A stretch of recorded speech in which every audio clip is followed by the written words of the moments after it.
Bismillahirrahmanirrahim. Assalamualaikum dan salam sejahtera. Bertemu lagi kita untuk topik yang seterusnya iaitu dalam topik yang keenam berkaitan tentang perlembagaan persekutuan sebagai tapak integrasi dan wahana etika peradaban. Okey. Kita lihat sebelum kita bincangkan dengan lebih lanjut, lebih moleklah untuk kita lihat apa yang kita akan belajar pada hari ini. Okey, ada beberapa isi kandungan yang kita akan lihat pada hari ini, iaitu berkaitan tentang sejarah, definisi dan konsep perlembagaan itu sendiri. Yang kedua, berkaitan tentang perlembagaan sebagai tiang seri dan juga tapak integrasi. Ketiga, kita akan melihat dari sudut konsep, keperluan dan penghayatan tapak integrasi tersebut. Dan yang keempat, kita akan melihat 3 tahap tapak integrasi, antaranya itu makro atas ke bawah, yang mana makro ini peranan terhadap kerajaan, yang kita akan lihat bagaimana itu perlembagaan persekutuan, rancangan Malaysia dan juga rukun tetangga. Manakala meso itu peranan NGO dari sudut pengagihan ataupun pantauan dari sudut pembangunan negara oleh kerajaan. Dan yang ketiga adalah dari sudut mikro, yang mana dia inisiatif akar undi, yang mana ia fokus kepada peranan rakyat itu sendirilah, kita akan tengok nanti. Dan kita akan tengok juga berkaitan tentang perlembagaan persekutuan ataupun cabaran tafsiran semasa lah jika berkesempatan. Jika tidak berkesempatan, kita akan bincangkan di kelas lah seterusnya. Okey. Seperti biasa, sebelum kita memulakan perbincangan berkaitan dengan topik kita, kita akan melihat dulu sinopsis topik kita pada hari ini.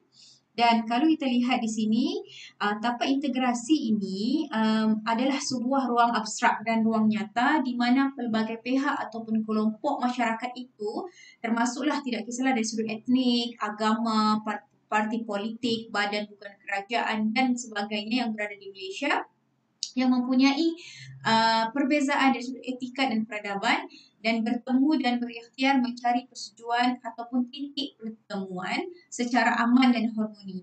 Tapak integrasi ini wujud pada peringkat makro, pertengahan dan juga mikro. Yang saya sebut tadi dalam isi kandungan kan kita ada makro, meso dan juga mikro. Kita akan tengok nanti dengan lebih lanjut lah. Itu yang dimaksudkan dengan tapak integrasi lah.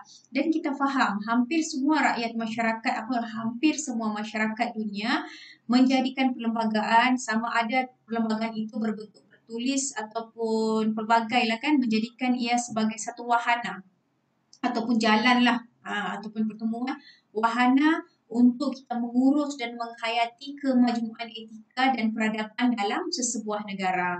Dan jika kita lihat, bagi Malaysia, perlembagaan persekutuan adalah dokumen utama yang menjadi panduan ataupun sempadan dalam pemerintahan dan pentadbiran negara. So kita tahu perlembagaan persekutuan ni dia orang cakap menjadi pegangan ataupun panduan utama bagi negara Malaysia. Dan kita faham sifat perlembagaan persekutuan ini secara simboliknya adalah sebagai kontrak sosial kerana di dalamnya terkandung pelbagai peruntukan yang memenuhi kepentingan semua pihak dalam masyarakat Malaysia, yang mana kita faham masyarakat Malaysia adalah masyarakat majmuk dan masyarakat yang berbilang kaum. Walaupun begitu, kita sering dengar perbincangan-perbincangan masyarakat kan, perlembagaan ni sering ditafsirkan oleh pelbagai pihak lah mengikut kefahaman dan kepentingan masing-masing sehingga mendatangkan cabaran kepada negara Malaysia itu sendiri dan juga perbezaan dan juga percanggahan. Namun begitu, walaupun adanya perbezaan ataupun percanggahan berkaitan tentang perlembagaan Malaysia ini, Alhamdulillah kita ni di Malaysia ni walaupun sentiasa bertikam lidah kan, tapi masyarakat kita tidak pernah berperang lah. Itu kelebihan kita. Dan setelah hampir lebih 60 tahun perlembagaan ini wujud, masyarakat Malaysia ni kekal dengan aman dan makmur lah. Dan seperti mana saya nak terangkan sedikit, apa itu kontrak sosial?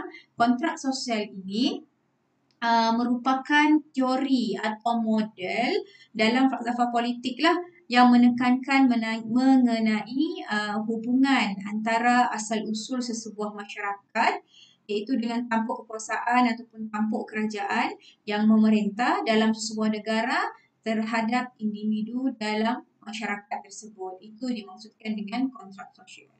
Okey, kita lihat seterusnya. Ini seperti biasa, selepas kamu belajar ataupun selepas kita berbincang berkaitan tentang topik yang ke-6 ini, maka inilah hasil pembelajaran yang kamu akan dapat.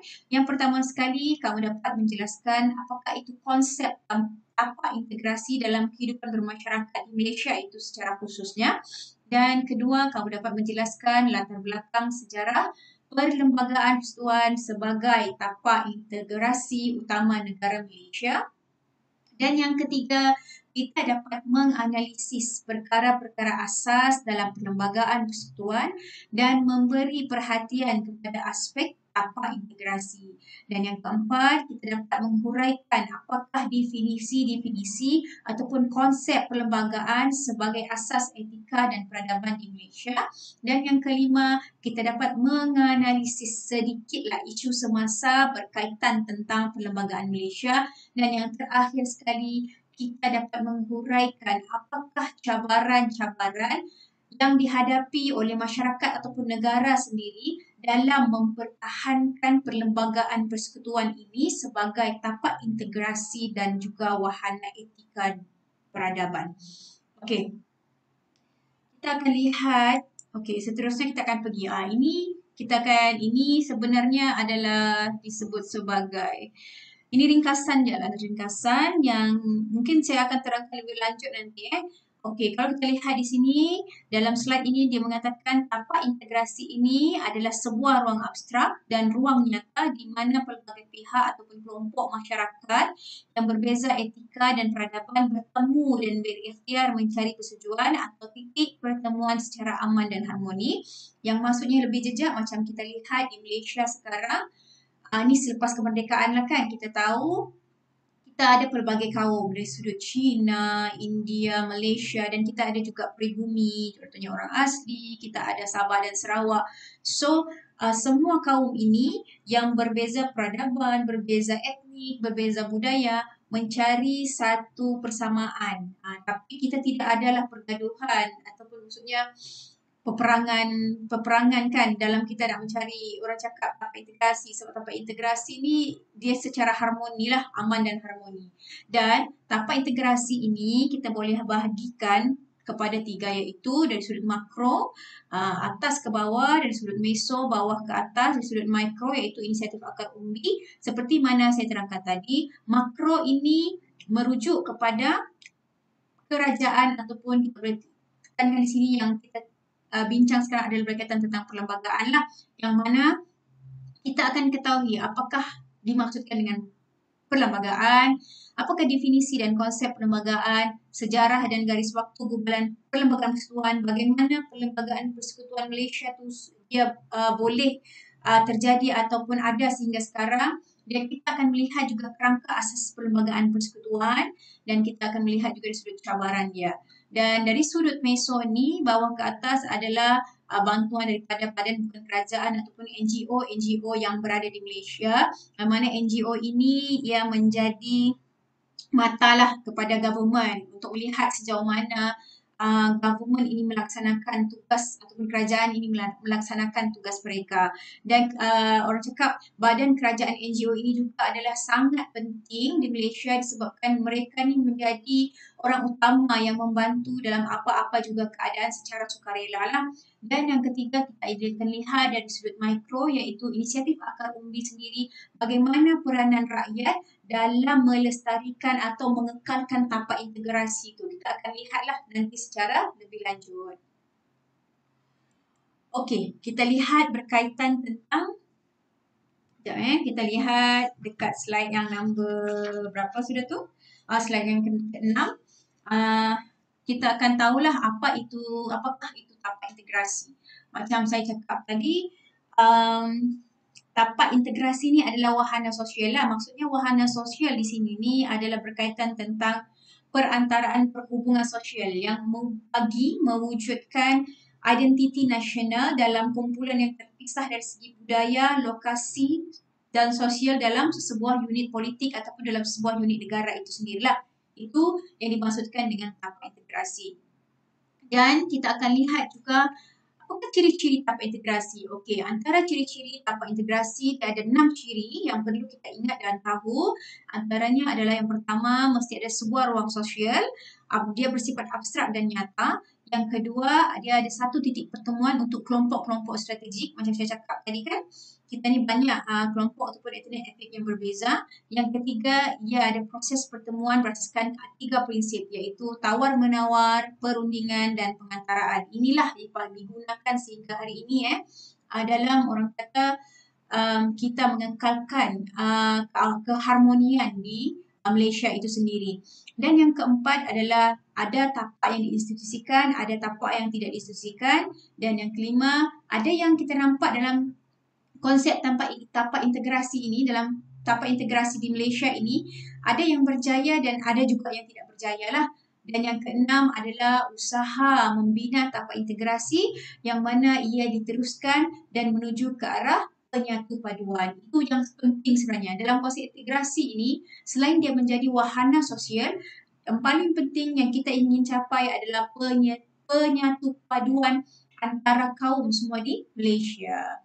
Okey, kita lihat seterusnya. Yang ketujuh, ini tadi seperti mana biasa yang saya sebut. Tadi dari atas ke bawah kan, kalau kita tengok dari sudut makro dan bawah ke atas, meso dan mikro inisiatif akar umbi kan. Kalau kita tengok dari bawah ke atas ni, dari atas ke bawah iaitu makro, kita boleh lihat di situ adanya kawasan rukun tetangga yang mana bersifat kelompok dan strategik lah. Kita tahu dalam setiap masyarakat kita ada orang cakap ada kawasan rukun tetangga yang mana bukan sahaja Melayu, yang orang cakap lainnya semua Cina, India kan bersama-sama untuk menjaga kawasan tersebut. Dan ia sebenarnya wujud semenjak tahun 1907 yang mana bilangannya itu 8,500 lah seluruh negara. Kita tengok dia mekar dan matang dari orientasi security ke ejen pembangunan. Dan kita boleh lihat juga kalau dari sudut makro ini, dari sudut politik, maksudnya dari sudut federalisme, coalition kan, maksudnya gabungan-gabungan antara ahli politik ke, kan, semua tu dan perlembagaan lah. Dan seterusnya kalau kita lihat dari sudut pendidikan, kita ada sistem kebangsaan, vernacular iaitu yang mana kita ada sekolah jenis kebangsaan Cina, kita ada sekolah jenis kebangsaan Tamil kan, dan kita ada juga sekolah antarabangsa untuk student-student yang mungkin mak bapak daripada kedutaan-kedutaan lain kan di Malaysia kan, mereka dan kita pun sebenarnya banyak sekarang ya. Saya lihat rakyat Malaysia ni menghantar anak-anak mereka ke sekolah-sekolah antarabangsa lah. Dan yang ketiga yang pastinya adalah agama kan, dan itu seperti mana kita tahu bahawa Malaysia ini sangat unik yang mana walaupun agama Islam itu adalah agama rasmi Malaysia, tapi agama-agama lain boleh bergerak dengan aktif secara serentak tanpa ada gangguan ataupun tanpa ada orang kata tanpa ada gangguan, yang mana mereka ini semua agama-agama ini berlindung di bawah ataupun dilindungi oleh perlembagaan Malaysia itu sendiri. Okey, dan kita lihat pula daripada sudut meso bawah ke atas yang mana kita tengok bagaimana peranan NGO sebagai pengagih habuan pembangunan, dan NGO ini juga adalah ejen pemantau kepada pelaksanaan program-program untuk golongan-golongan minoriti lah. Macam saya cakap tadi, NGO ini ibarat orang kata check and balance lah untuk government. Mereka melihat sama ada government tu sudah melakukan yang terbaik, apa yang perlu dilakukan dengan lebih baik oleh government, dan NGO pun membantu samalah. Dan seterusnya kita lihat dari sudut mikro pula, iaitu dari sudut inisiatif akar umbi. Macam kita lihat sekarang kan, kita ada street wedding kan, pelbagai orang cakap ni lah dari sudut perkahwinan apa semua kan. Dan ini kalau kita tengok di sini ada satu sebutan lah disebut sebagai mamakization. Mamakization ni maksudnya kalau kita tengok sebenarnya kedai mamak atau restoran mamak ni pun menjadi satu tempat tapak integrasi bagi semua rakyat di Malaysia kan. Cuba kalau tengok kalau pagi-pagi kan semua bangsa berbelang kaum, tidak kira lah Cina ke, India ke, Melayu ke kan, duduk sama-sama makan dekat kedai mamak. Makan apa? Makan roti canai. Kan sama juga macam sudut makanan. Semua India, Cina, Melayu makan nasi lemak. Itu kita nampaklah dari sudut dia punya ni. Okey, seterusnya kita lihat lagi. Slide yang seterusnya. Okey, ini dalam slide ni ada diberi satu contoh kes berkaitan contoh kes apa ni, tapak integrasi itu sendirilah. Yang kes ni di Kelantan, diambil daripada di Kelantan lah. Yang mana kalau kita lihat di sini, tapak integrasi itu dia ada 3 bahagian situ kan. Tapak integrasi ruang pertemuan komuniti dan budaya. Dan kalau kita lihat dekat negeri Kelantan ini, negeri Kelantan ni adalah salah satu sebuah tempat menjadi tapak integrasi lah. Yang mana kalau kita tengok dekat Kelantan ni majoriti memang Melayu Muslim. 94% penduduk Kelantan itu adalah Melayu Muslim. Dan dari sudut minoritinya tu kita ada pecahan lah 600 penduduk. Contohnya ada Cina Peranakan Kelantan, ada Siam Kelantan, ada orang asli dan juga ada India Muslim. Dan kalau kita lihat dalam Siri Neng Buah tokoh integrasi Siam Kelantan, ini nama tokoh tau. Jangan pula ni. Ni nama tokoh yang mana kalau kamu tengok, buka dekat Google, Siri Neng Buah ni dia memang salah satu tokoh Siam lah. Di Kelantan lah. Dan kalau kita lihat pentadbiran budaya dan warisan, kem budaya dan warisan dia ada dia punya jawatan lah dalam tu lah Siri Neng Buah ni. Dan kalau kita lihat juga peminat dan aktivis budaya wayang kulit Kelantan, dia peminat, memang dia suka antara orang yang bergiat aktif dalam budaya wayang kulit Kelantan. Contoh di sudut epik Ramayana dipersembahkan dalam bentuk dialek Kelantan kan. Kalau kita tengok kita pergi Kelantan tu masih ada lagi wayang kulit kan yang dipersembahkan lah. Contohnya mempersembahkan tarian Mak Yong dan Manora kan. Dan kalau kita lihat Siri Neng Buah ini juga merupakan ahli kepada 2 pasukan wayang kulit Siam lah. Yang mana kita tahu yang dia ni wayang kulit Sunan Srivijaya Darul Naim yang menjadi tok dalang bersama-sama ahli Melayu Kelantan. Yang mana pertunjukan tu diadakan di Kelantan dan di Lembah Kelang lah. Dan yang kedua, wayang kulit Seri Cendayu Kok Lanas Kelantan, dia menjadi tok dalang bersama tok dalang Cina iaitu Kang Bun An, yang mana pertunjukannya itu dibuat di sekitar Kelantan. Okey, ini antara tokoh integrasi Siam Kelantan, Siri Neng Buah, yang mana beliau ni sudah meninggal lah. Okey, tapi jasa dia tu terlalu banyak lah bagi Kelantan dalam mengekalkan tapak integrasi itu. Dan yang kita lihat situ ada 4 proses integrasi. Mungkin yang ini kita sudah belajar, cuma mungkin saya akan ulang sahaja. Okey, antaranya adalah ada 4 proses integrasi majoriti iaitu minoriti. Yang pertama asimilasi, yang mana kita tahu kumpulan minoriti menerima dan menghayati unsur budaya utama kumpulan majoriti. Seperti mana contohlah kita ambil kes di Kelantan, orang Siam Kelantan kan. Orang Siam Kelantan ini berbahasa dan berdialek Kelantan yang mana dia merupakan status pribumi dan perakuan pemerintah kolonial lah pada Undang-Undang Tanah ketika itulah. Dan yang kedua adalah akomodasi yang mana majoriti dan minoriti sedar dan menghormati norma dan nilai masing-masing. Macam kita tak faham, orang Siam Kelantan ni mereka ada agama mereka sendiri kan, ada adat besar mereka sendiri, ada bahasa mereka sendiri. Tetapi mereka boleh menerima dan orang cakap bertoleransi bersama-sama dengan rakyat Muslim Kelantan. Kalau kita tengok kan kadang kita pun tak perasan kecuali orang yang betul-betul faham lah bahasa Kelantan dengan bahasa Siam dia ada beza sikit bila dia cakap bahasa Melayu tu kan. Okey, seterusnya akulturasi. Akulturasi ini maksudnya kita meminjam unsur budaya di kalangan etnik yang berbeza dari sudut majoriti dan minoriti. Contohnya macam Siam Kelantan dari sudut makanan, dari sudut kesenian, dari sudut busana. Kita banyak kan dari sudut makanan-makanan Siam yang kita orang cakap kita pinjam kan, kita gunakan resepi-resepi dia kan, kita pun suka makanan-makanan daripada Siam. Dan seterusnya adalah amalgamasi. Amalgamasi ini biasanya disebut sebagai asimilasi biologi antara majoriti dan minoriti melalui perkahwinan lah.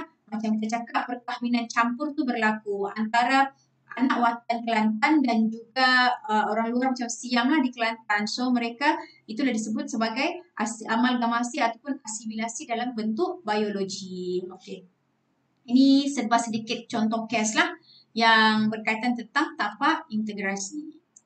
Okey, seterusnya kita lihat pula antara kes-kes terkini berkaitan tentang penyatu paduan usaha untuk kita membina tapai integrasi yang terkini lah.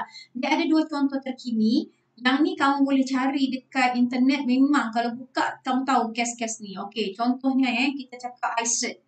Ni penyelesaian perbelahan mengenai ICET. Apa ICET ini?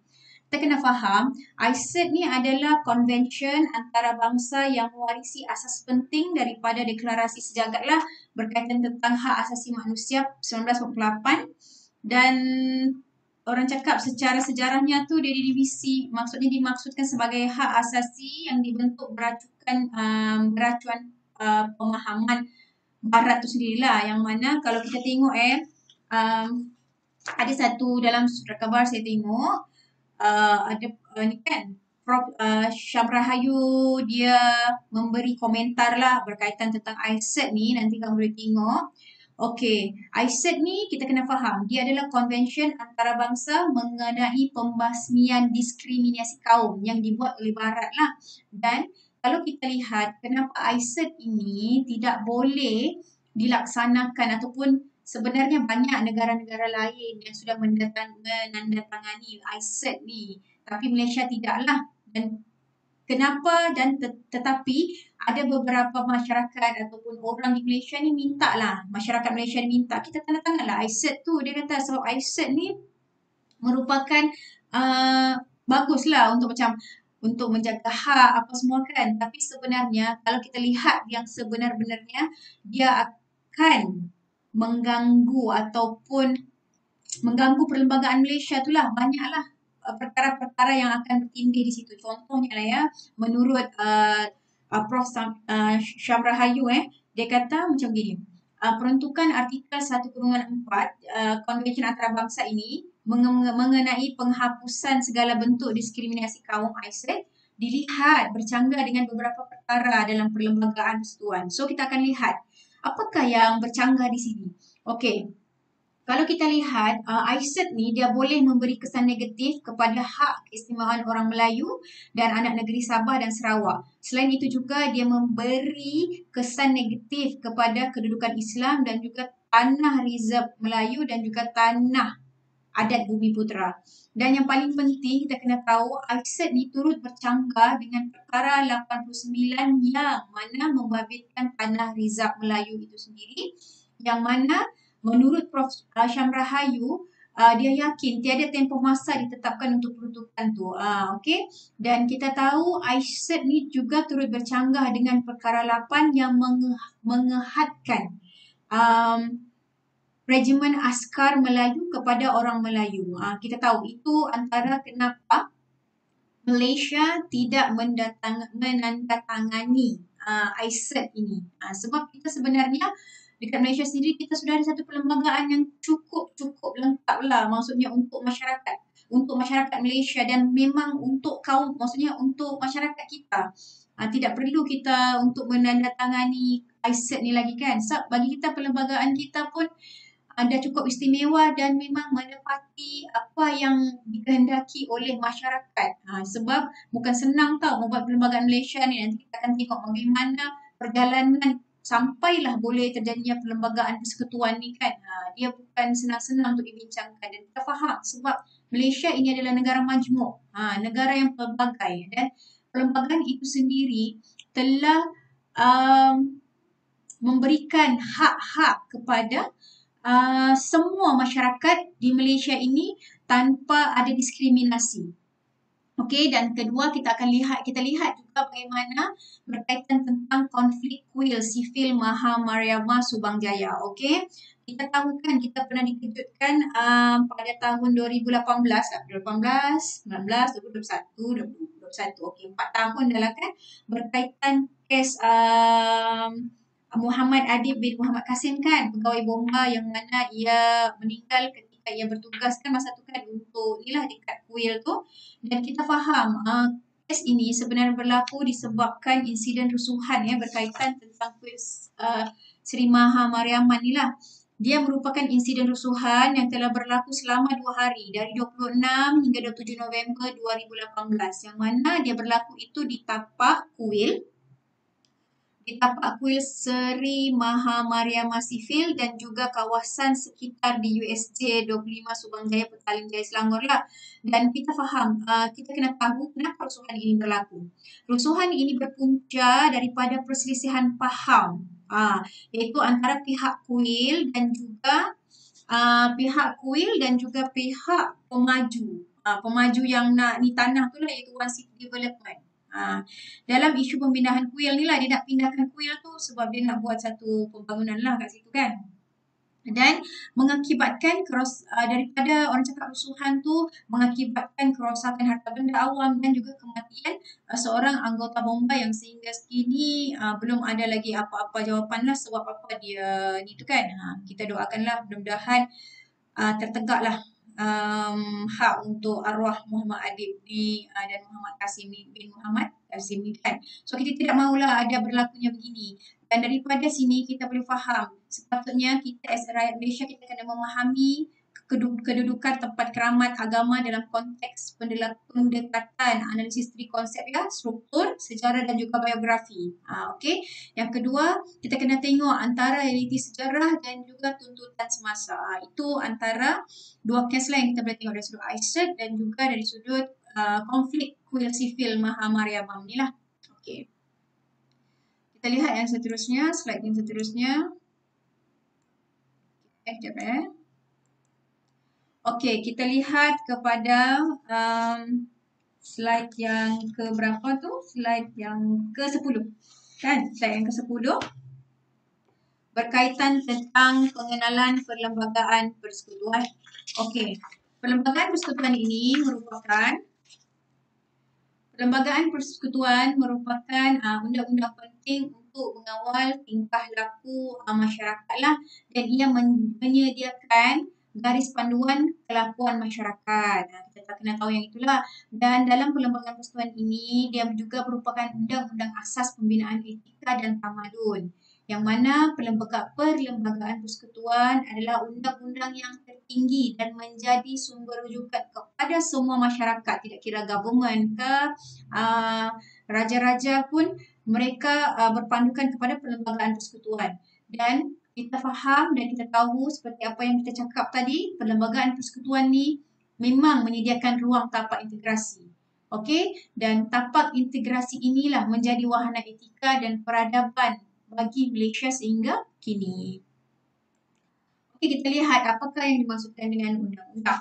Okey, undang-undang ini memang sangat penting lah. Kita faham, kalau tidak ada undang-undang, bahayalah dalam sebuah negara tu kan. Dan kita faham undang-undang ni sangat penting, adalah undang-undang ni untuk mengawal tingkah laku masyarakat, menyediakan garis panduan kelakuan masyarakat. Yang mana undang-undang ini juga adalah asas kepada pembinaan etika dan tamadun lah. Dan kalau kita lihat pun undang-undang ni ada termasuk dalam perlembagaan seperti perlembagaan Malaysia yang mana kita akan bincangkan secara lanjut lah. Ini sama juga seperti tadi. Okey. Seterusnya kita akan lihat berkaitan tentang perlembagaan. Okey.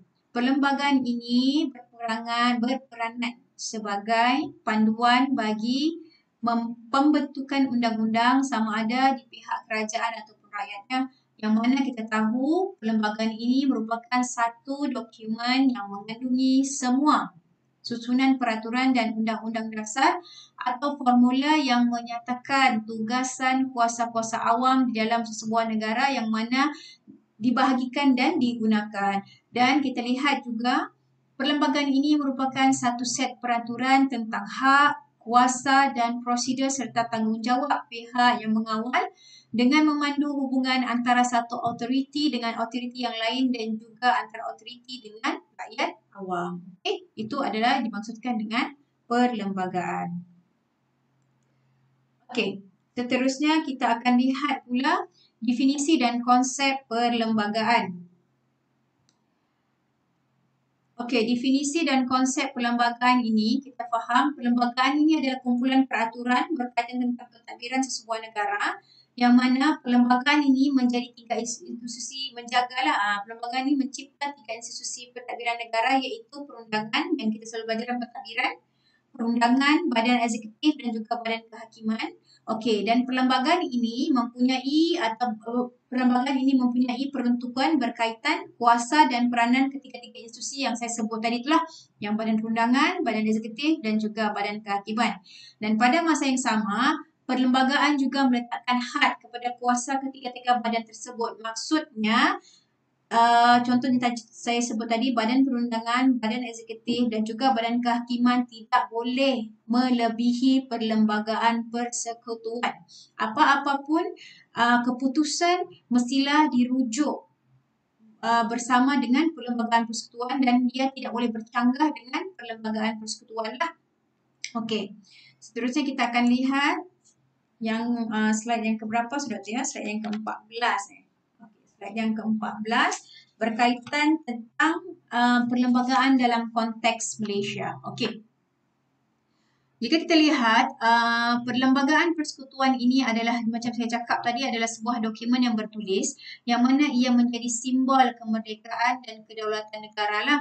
Di samping itu, perlembagaan ini menyediakan asas kenegaraan Malaysia itu sendiri yang mana kita tahu perlembagaan yang direka bentuk atas kerangka asal tanah Melayu itu berdasarkan apa? Berdasarkan sejarah, berdasarkan budaya, berdasarkan amalan negara itu sendiri serta perlembagaan Malaysia ini mengambil kira berkaitan tentang kepentingan semua komuniti yang membentuk bangsa bagi negara Malaysia itu sendiri. Okey?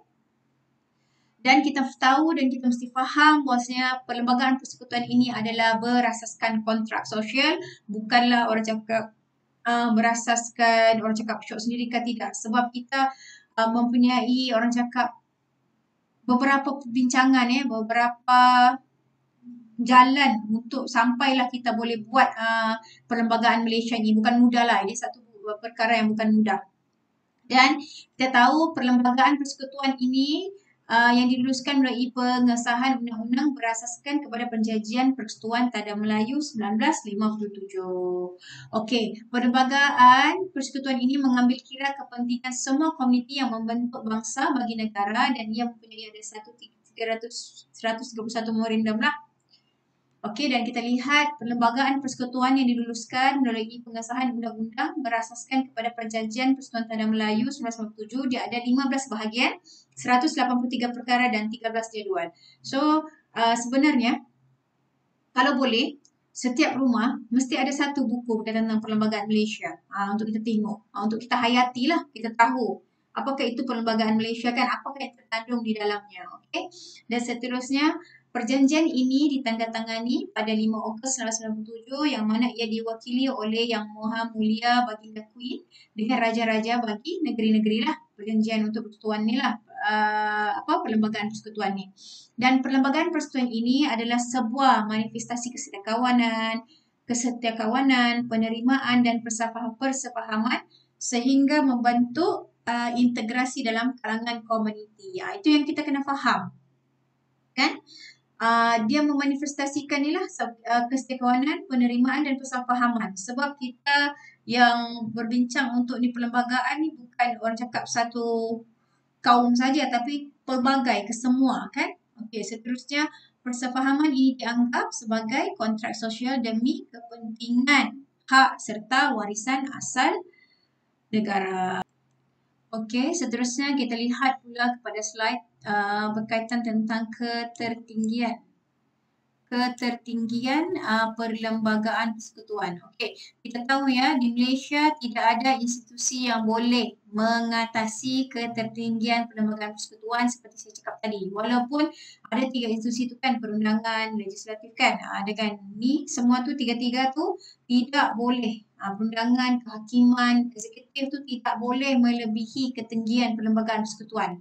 Dan ketiga-tiga badan kerajaan ini iaitu perundangan, kehakiman dan eksekutif dan juga YDPA itu juga tertakluk kepada perlembagaan Malaysia itu sendiri. Okey. Contohnya di sini kita nampak kuasa perundangan dan kehakiman dijalankan tertakluk kepada sekatan-sekatan yang dikenakan oleh perlembagaan. So dia tidak boleh melebihi. daripada perlembagaan.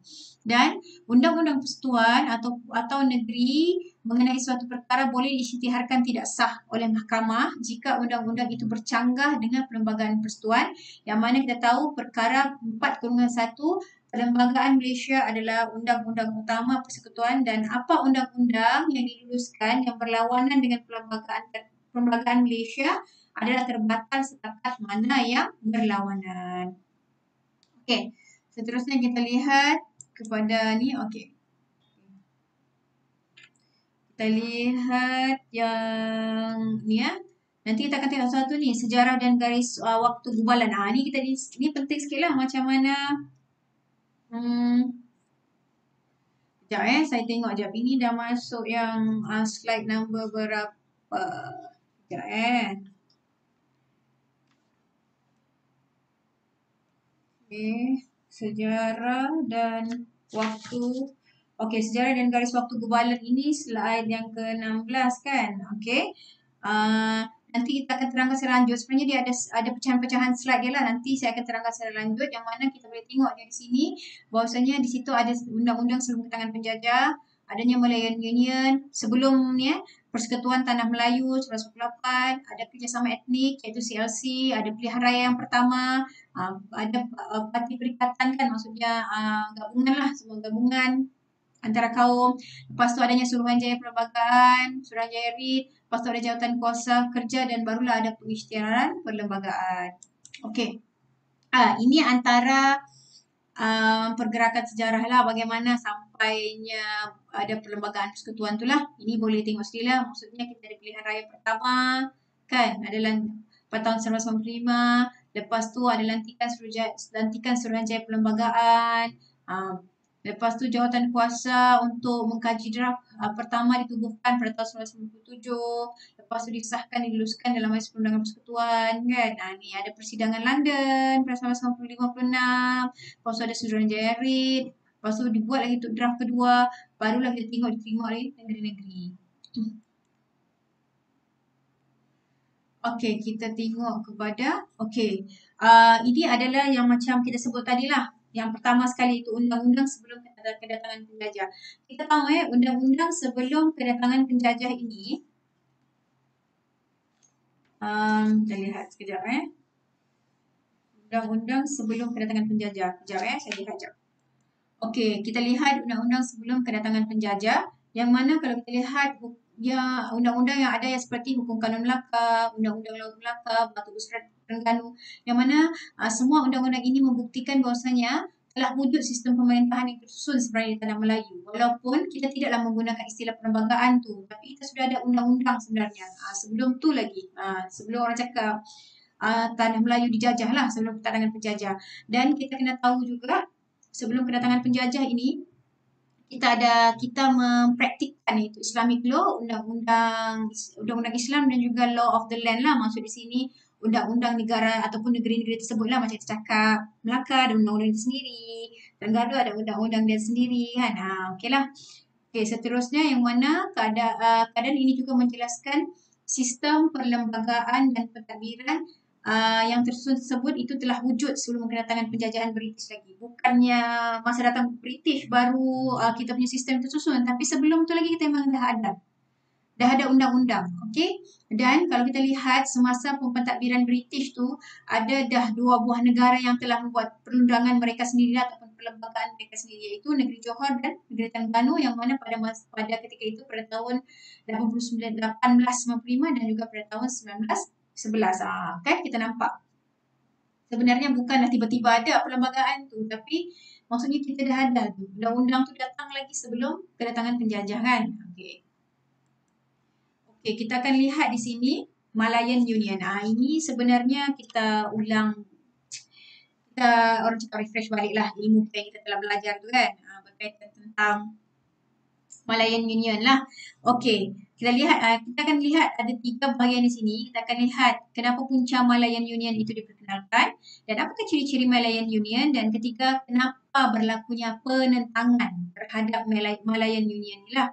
Okey, Punca diperkenalkan Malayan Union ini adalah untuk membentuk bangsa Malayan Union supaya golongan imigran yang maksudnya golongan yang datang bukan anak watan, yang bukan anak watan dapat menumpukan kesetiaan lah kepada orang cakap ketika itu British lah dekat situ.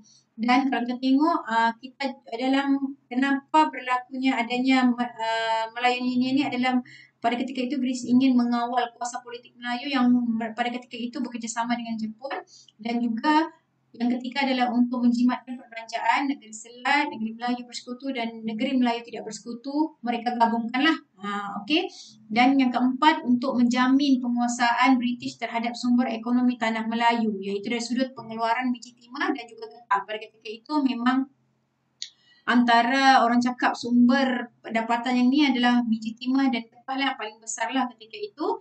Dan yang kelima adalah bagi memastikan sumbangan golongan imigran ni sebagai sumber tenaga kerja dan pelabur tidak terjejas. Yang keenam, mengukuhkan pertahanan British. Yang ketujuh, mereka hendak mewujudkan pentadbiran yang cepat dan seragam. Yang kelapan, untuk persediaan bagi tanah Melayu ke arah orang cakap berkerajaan sendirilah. Okey, kita lihat terdapat beberapa ciri-ciri Malayan Union, iaitu terdapat 4 ciri yang kita boleh lihat daripada Malayan Union ini. Yang pertama, adanya pentadbiran. Yang kedua, kedudukan Raja-Raja Melayu. Yang ketiga, cadangan kerakyatan. Yang keempat adalah hak istimewa orang Melayu. Okey, kita lihat dari sudut pentadbiran. Dari sudut pentadbiran, pada ketika itu British menggabungkan ke semua negeri-negeri tanah Melayu ni lah. Singapura tidak termasuklah pada ketika itu sebab kita faham sebab Singapura ini kedudukan dia strategik dan dia sebagai status pelabuhan yang bebas lah. Dan kalau kita lihat Majlis Mesyuarat Negeri dan juga Majlis Mesyuarat Negeri Selat dikekalkan, tetapi mereka tidak ada kuasa pentadbiran.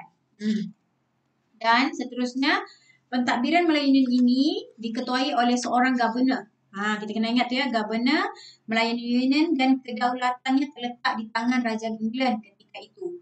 Dan seterusnya yang ketiga ada yang kedua kita lihat pula kedudukan raja-raja pada orang cakap ketika itulah. Okey, kuasa raja-raja ni ketika Malayan Union ni ditubuhkan, dia agak terbatas, yang mana raja-raja ni hanya berperanan sebagai penjaga hal ehwal agama Islam dan adat istiadat, dan juga sebagai seseorang yang memberi nasihat kepada majlis perundangan dan pegawai British. Itu antara kita nampak dah sudahlah ada beberapa yang perkara yang select terhadap Malayan Union ni kan. Okey, yang ketiga adalah cadangan kerakyatan. Bagaimanakah kerakyatan pada ni kan pada zaman Malayan Union lah. Okey, antara cadangan kerakyatannya adalah mereka memberikan pemberian kerakyatan secara liberal. Maksudnya prinsip Jusoli lah, yang mana hak yang sama pada semua negara tanpa bangsa lah. Warga negara boleh lah, imigran pun boleh ambil jadi warga negara, anak watan pun boleh jadi warga negara, macam itulah.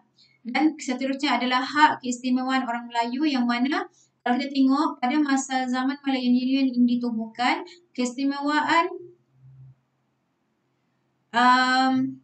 orang Melayu tu hilang kerana kalau kita tengok semua keturunannya mempunyai hak yang sama kan, dia bagi semuanya yang sama, fair semua. Okey, imigran pun setara dengan putera ketika itu. Dan kalau kita lihat pun Sultan sebagai pelindung kepada orang Melayu pun sudah tidak ada kuasa, sebab kuasa Sultan tadi kita tahu kuasa raja hanya dua aja, jaga agama, menjadi orang cakap penasihat kepada perundangan pegawai British. Itu pun kita kalau kita tengok balik sama ada berjalan ataupun tidaklah, kita tengok balik kepada sejarah kan. Itu antara ciri-ciri yang ada dalam Malayan Union lah. Yang ketiga, kenapa berlakunya penentangan terhadap Malayan Union ini? Yang pertama disebabkan oleh penghapusan kedaulatan dan kuasa Raja-Raja Melayu. Sebab kita tahu Raja-Raja Melayu ni adalah yang tertinggi kan, di Malaysia. Yang kedua, tamadun orang Melayu Hakis. Macam cakap tadi, kerakyatan yang sama apa semua, and then kita punya orang cakap hak-hak istimewa orang Melayu itu sudah tidak ada. Dan kerakyatan yang terlalu liberal. Tidak ada orang cakap keistimewaan kepada anak watan itu sendiri, iaitu orang Melayu. Itu antara ciri-ciri lah ataupun sedikit sejarah berkaitan tentang Malayan Union. Okey, seterusnya kita lihat Persekutuan Tanah Melayu 1948. Okey, setelah mendapat tentangan daripada orang-orang Tanah Melayu, British telah membatalkan Malayan Union itu. Dan bagi tujuan menggantikan perlembagaan Malayan Union, sebuah jawatan kuasa kerja ditubuhkan pada Julai 1946 yang terdiri daripada 4 wakil Raja-Raja Melayu, 2 wakil UMNO dan 6 pegawai British. Jawatan kuasa ini bertanggungjawab merangka sebuah perlembagaan baru yang boleh diterima oleh orang Melayu, yang mana British ini telah menubuhkan jawatan kuasa perundingan pada Disember 1947 yang terdiri daripada orang Eropah, China, India dengan tujuan mendapatkan pandangan orang bukan Melayu mengenai perlembagaan Persekutuan Tanah Melayu. Ini antara contoh yang kalau boleh tengok lah ni, The Federation of Agreement ni, 1948. Seterusnya kita lihat apakah ciri-ciri penting Perlembagaan Persekutuan Tanah Melayu yang telah diisytiharkan pada 1 Februari 1998. 9 negeri Melayu terlibat di dalam persekutuan termasuklah Pulau Pinang dan Melaka. Singapura ni kekallah menjadi tanah jajahan yang berasingan. Kerajaan Persekutuan diketuai oleh Pesuruhjaya Tinggi British dan dibantu oleh Majlis Undangan Persekutuan dan Majlis Mesyuarat Kerajaan Persekutuan. Dan kalau kita lihat Majlis Mesyuarat Persekutuan ini akan dianggotai oleh 17 ahli, iaitu 7 ahli rasmi, 7 ahli tidak rasmi dan 3 ahli ex officio lah. Sultan-sultan diberi hak dan kuasa memerintah dengan nasihat Majlis Mesyuarat Kerajaan Negeri dan Majlis Undangan Negeri. Syarat kewarganegaraan telah diketatkan. Macam tadi kalau kita tengok dekat syarat kewarganegaraan dekat Malayan Union, dia liberal kan, bebaskan siapa-siapa sahaja boleh ambil. Tapi setelah pembentukan Perlembagaan Persekutuan Tanah Melayu ini, syarat kewarganegaraan telah diketatkan, yang mana hanya yang lahir dan telah bermustatir di Tanah Melayu saja, yang mana umur minimum bagi kedua-dua situasi tersebut adalah 18 tahun dan mempunyai pengetahuan bahasa Melayu yang baik, baru boleh menjadi warga negara ketika itu. Dan orang Melayu diberi hak istimewa sebagai kaum bumiputera dan mempunyai perwakilan terbesar dalam kerajaan, persekutuan dan negeri. Ini kita boleh tengok sehingga kini lah. Dalam perlembagaan pun memang tertulis hak-hak orang Melayu ni kan. Seterusnya kita lihat kepada kerjasama antara etnik. Berlakunya penubuhan jawatan kuasa perhubungan masyarakat di CLC ni, semua kaum lah ada dalam tu. Yang mana kita tahu yang terdiri daripada pelbagai etnik, yang mana mereka ini telah berusaha menyelesaikan setengah masalah perundangan, terutamanya berkaitan tentang perlembagaan, politik dan ekonomi lah dari sudut kaum itu sendiri. Dan seterusnya, jawatan kuasa ini ditubuhkan. Kenapa jawatan kuasa ini ditubuhkan? Adalah untuk membincangkan berbagai isu seperti kewarganegaraan, kedudukan khas orang Melayu serta dasar pendidikan ketika itu. Dan kita perlu tahu antara tokoh-tokoh yang menganggotai jawatan kuasa ini adalah Dato' En Jaafar, Dato' Abdul Wahab Abdul Aziz, Tun Tang Cheng Lock, Sisi Tan, EEC Turai Singgem. Ini antara orang-orang yang penting ketika itu dalam CLC. Seterusnya kita lihat kepada pilihan raya umum 1955. Dan kita tahu pilihan raya umum 1955 ini adalah pilihan raya utama di Malaysia. Dan kita tahu macam kita baca, kita tengok dekat slide tu, dia kata pilihan raya umum 1955 iaitu pilihan raya umum yang pertama bagi Persekutuan Tanah Melayu. Yang memberi implikasi yang cukup besar kepada hubungan etnik di Malaysia. Ini disebabkan telah berlakunya kerjasama dan toleransi yang cukup kukuh antara orang Melayu dan bukan Melayu, khususnya yang melibatkan pembahagian kursi pilihan raya. Kita tahulah sehingga kini kan, kita nampak di pilihan sehingga kini bagaimana orang cakap kita punya pilihan raya tu kan pelbagai kaum lah. Bukan sahaja Melayu kan. Dalam UMNO tu pun kan ada India, ada Cina kan. Dalam contohnya macam parti parti DAP ada juga orang Melayu, ada juga orang Cina kan. Macam tu lah. So dia orang di sini kita nampak di situ antara kerjasama lah dalam bidang politik tu sendiri. Seterusnya kita lihat pembahagian pembagian kursi dan calon, UMNO telah membuat pengorbanan dan kompromi. Ketika itu kan UMNO kuat pada ketika itu, dan memang UMNO ni adalah salah satu parti Melayu pertama lah kan di Malaysia ataupun di tanah Melayu ini. UMNO telah membuat pengorbanan dan kompromi kerana meletakkan calon bukan Melayu di kawasan majoriti pengundi Melayu, dan walaupun majoriti pengundi adalah Melayu. Itu nampak tak di situ dalam tapak integrasi lah dekat situ kan. Okey, walaupun majoriti pengundi hanya adalah Melayu 54.2%, tetapi demi perpaduan dan mengamalkan konsep perkongsian kuasa, UMNO diperuntukkan 35 kursi sahaja, MCA 15 kursi dan MCA 15 kursi, MIC sebanyak 2 kursi. MCA ni Cina lah, MIC ni Melayu. Di sini kau orang boleh tengok lah macam mana peratusan kursi, pembahagian kursi lah. Sehingga kini pun macam tu juga kan. Okey, seterusnya kita lihat. Okey, pesan dia tu perkara ini mengetepikan pandangan sempit perkauman dan bekerja ke arah menuntut kemerdekaan daripada penjajahan. Kita tidak ada orang cakap resis lah kan, sebab kita mau mengarah kepada satu tujuan yang sama, iaitu kemerdekaan pada ketika itu kan. Kita nak minta kemerdekaan daripada penjajah kan. Dan kita tahu Tunku Abdul Rahman ni adalah sebagai Perdana Menteri kita yang pertama telah membentuk kabinet yang terdiri daripada komposisi berbelang kaum, iaitu 6 orang Melayu, 3 orang Cina dan seorang India. Yang mana pemilihan kabinet ni dia menunjukkan satu kerjasama yang baik dengan pelantikan 3 orang Cina dan seorang India. Dia memberikan keseimbangan etnik lah yang lebih diterima dalam Majlis Perundangan Persekutuan. Dan kita tahu komposisi kabinet pertama ni telah menunjukkan bahawasanya bermulanya tapak integrasi di situ. Okey, ini saya terangkan lagi sekali. Maksud tapak integrasi ini adalah sebuah ruang abstrak dan ruang nyata di mana pelbagai pihak ataupun kelompok masyarakat, macam kita cakap tadi, tidak kisahlah daripada India ataupun China, mereka mencari persetujuan dan titik pertemuan itu secara aman dan harmoni. Okey, seterusnya kita lihat. Okey, ini Suruhanjaya Perlembagaan Suruhanjaya Red ya.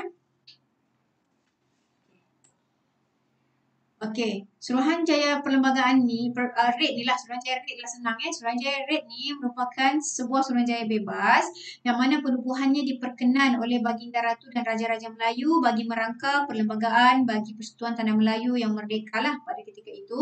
Dan Suruhanjaya ini juga dikenali sempena nama pengusinya, iaitu seorang Hakim Mahkamah Rayuan England, iaitu Lord William Red. Suruhanjaya Red ni terdiri daripada para ilmuwan dalam bidang perlembagaan. Kita tengok mesti contohnya macam ada Sir Ivan daripada UK, Sir William daripada Australia, Hakim bin Malik daripada India, Hakim Abdul Malik daripada Pakistan. Ini kita boleh tengok sini lah, Report of the Federation of Malaya Constitutional Commission 1957. Ini kita boleh, kalau nak lebih lanjut lagi untuk perbincangan ni, boleh nanti kita akan bincang lah. Okey, kita pergi yang seterusnya, iaitu ini sama juga.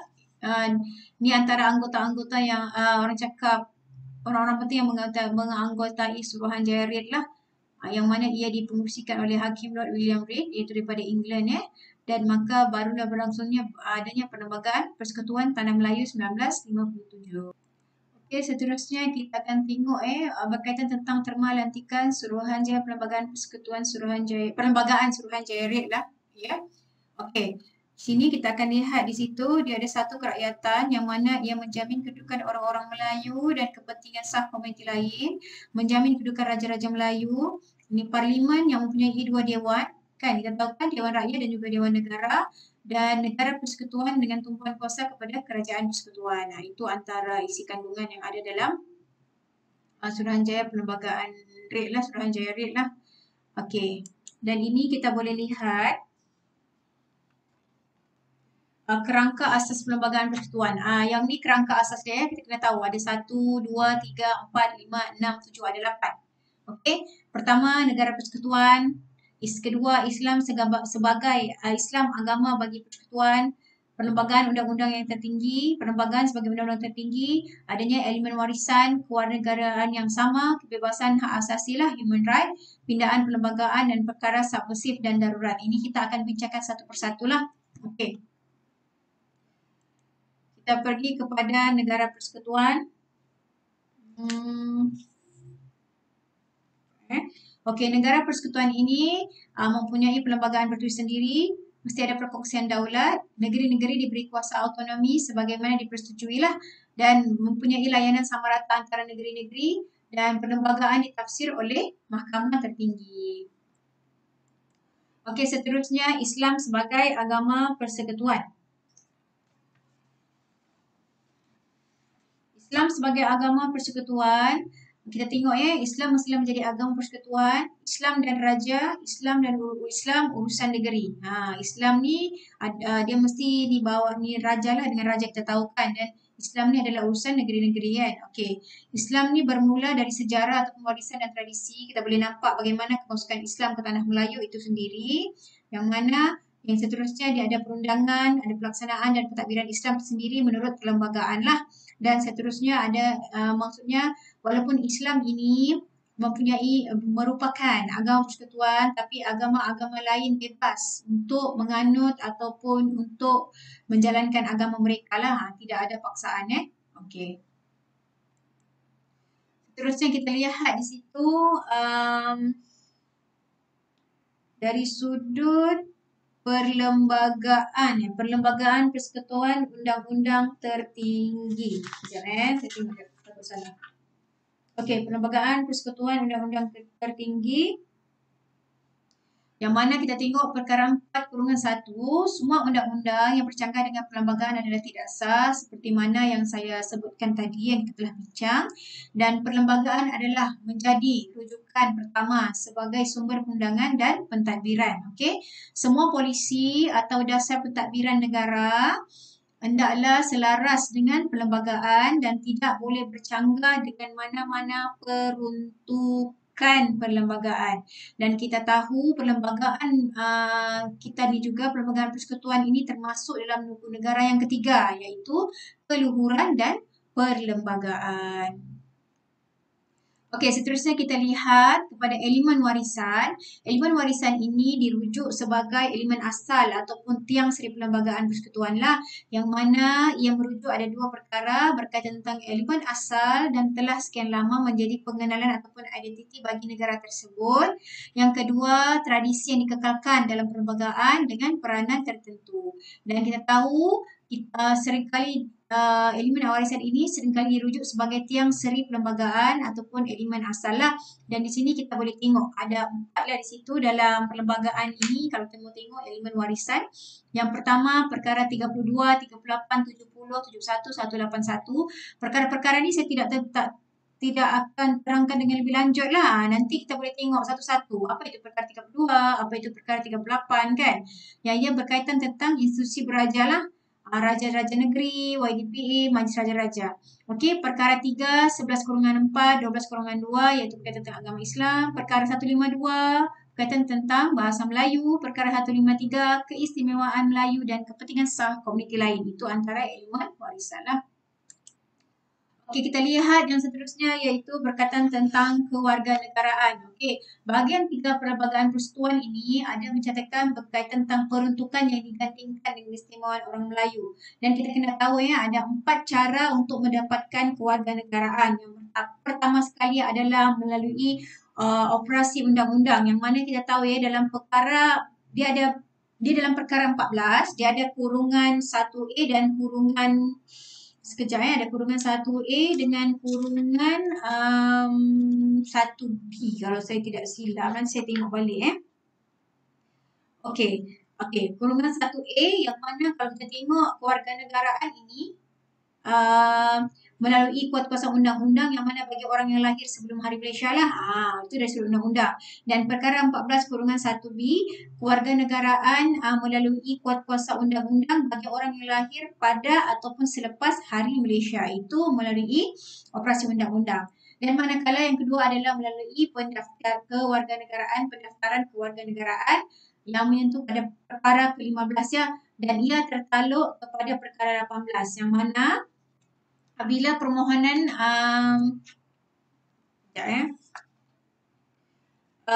Bila permohonan dibuat kepada kerajaan persekutuan, ni orang yang buat tu lah, maksudnya kita salah seorang rakyat tu kan, dia nak buat permohonan kepada kerajaan persekutuan oleh mana-mana perempuan yang bersuami yang mana suaminya itu seorang warga negara.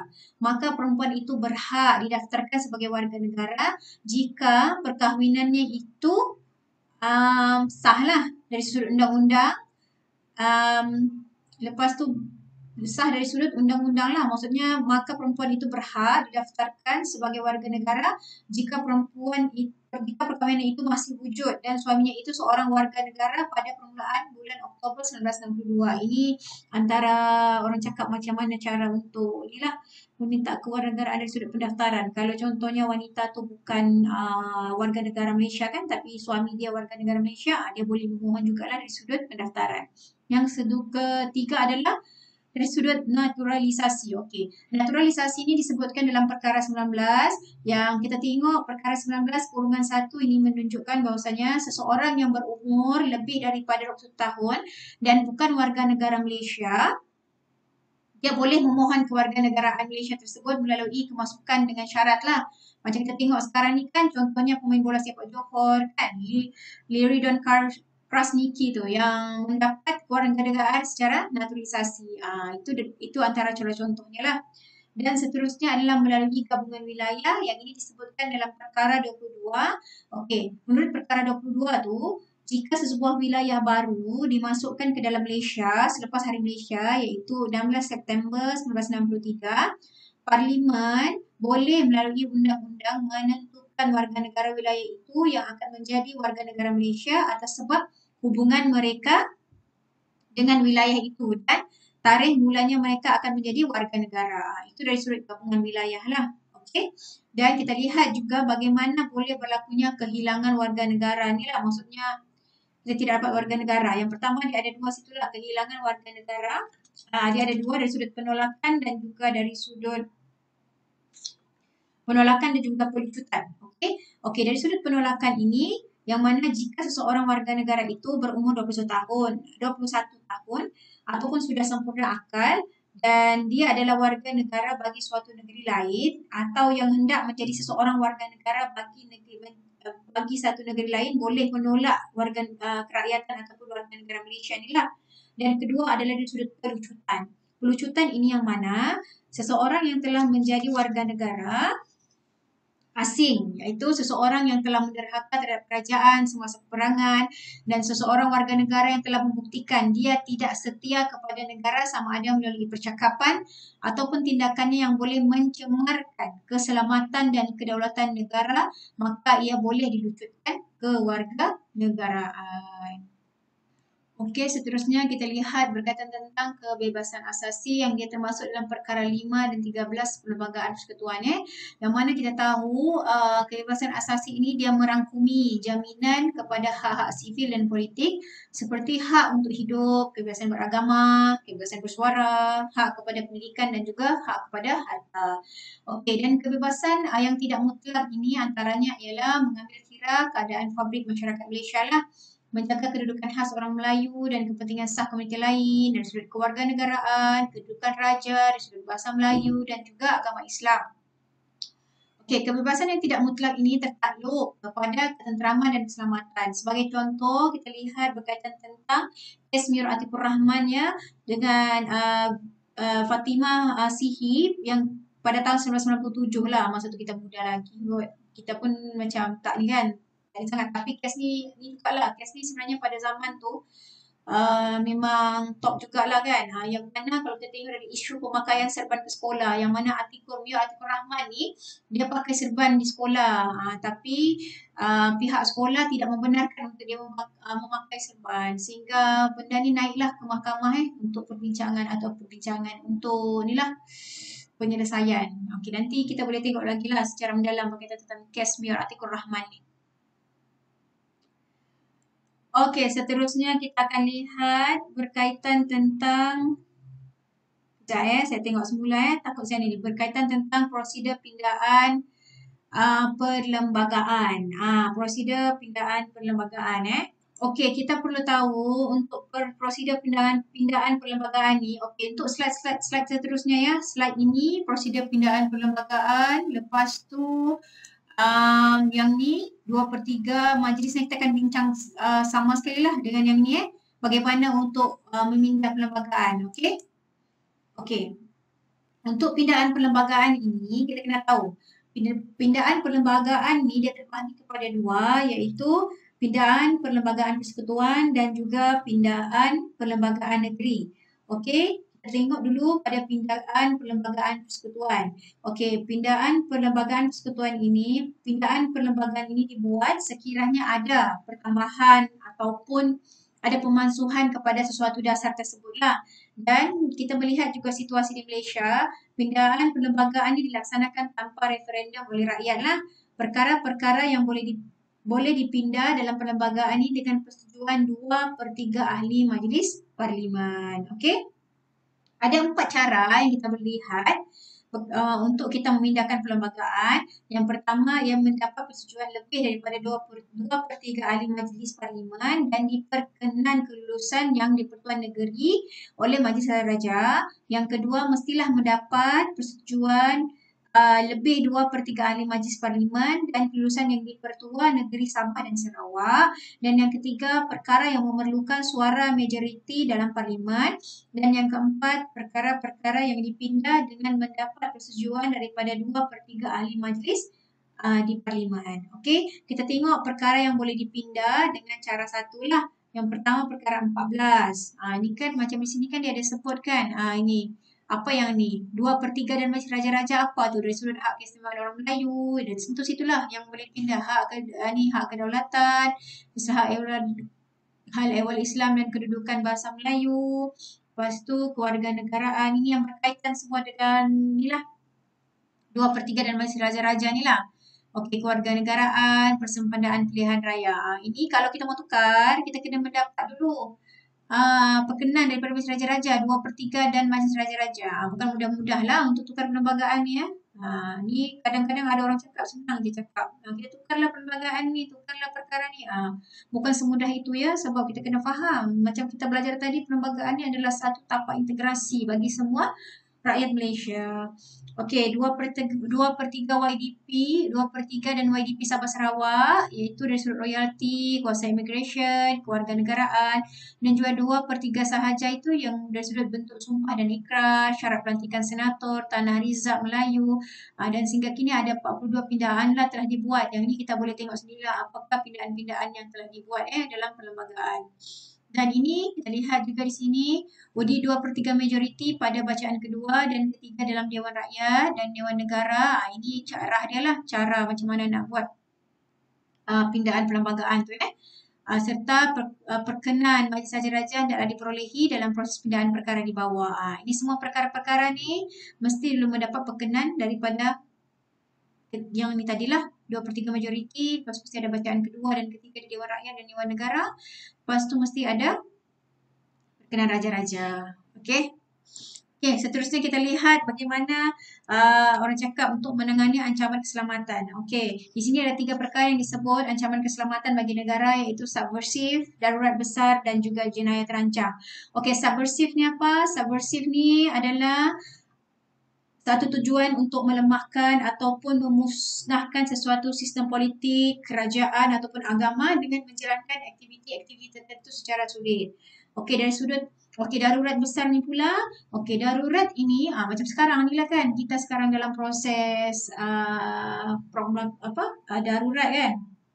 Okey, darurat ini maksudnya adalah suatu keadaan yang berkaitan dengan keselamatan, berkaitan tentang ekonomi, ketenteraman awam yang mana tidak dapat dikawal melalui sistem pentadbiran biasa. Dia mesti adanya orang cakap proklamasi darurat tu. Dan Seperti mana kita tahu, pengisytiharan darurat ini adalah suatu pemasyhuran yang dibuat oleh Yang di-Pertuan Agong saja melalui satu pewartaan bahawa keadaan tersebut telah wujud dan hampir berlaku. Kita tengok kan, ini mesti raja-raja lah yang buat ni, bukan senang-senang lah untuk orang cakap pengisytiharan darurat. Dan seterusnya adalah jenayah terancang. Jenayah terancang ini adalah salah satu kumpulan yang mana ia mempunyai tujuan dan matlamat yang boleh mendatangkan hasil yang lumayan lah. Yang mana jenayah ini bergerak pada dasar untuk membela hak sendiri mengikut kepentingan diri masing-masing. Okey, itu antara bentuk-bentuk menangani ancaman keselamatan lah. Okey, seterusnya kita lihat. Okey, kenapa dalam slide ni ada Piagam Madinah? Nanti kita akan tengoklah. Hampir sama tak Piagam Madinah dengan Perlembagaan Persekutuan ni? Ada persamaan tak?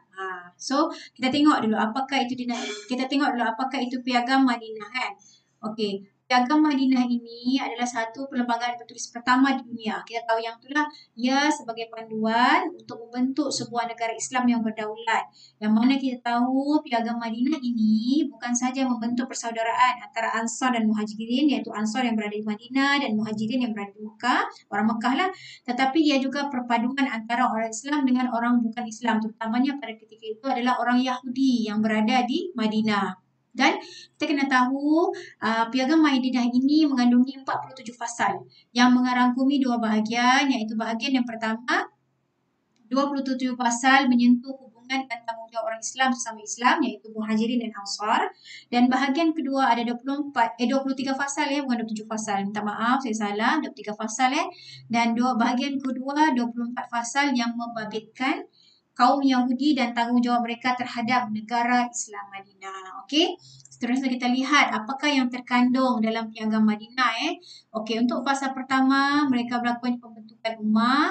Fasa kedua hingga ke-10 kita akan tengok satu fasal fasal kedua hingga 10 adalah berkaitan tentang hak asasi manusia, dan fasal 16 hingga 23 berkaitan tentang persatuan segenap warga negara yang berada di situ kan, Muhajirin, Ansar dan juga Yahudi. Sebab kan berbeza kaum di situ, berbeza agama kan. Dan fasal ke-24 hingga 35 fasalnya adalah berkaitan tentang golongan minoriti di situ. Dan ketiga fasal dan kelima fasal 36 hingga 38 berkaitan apakah tugas warga negara.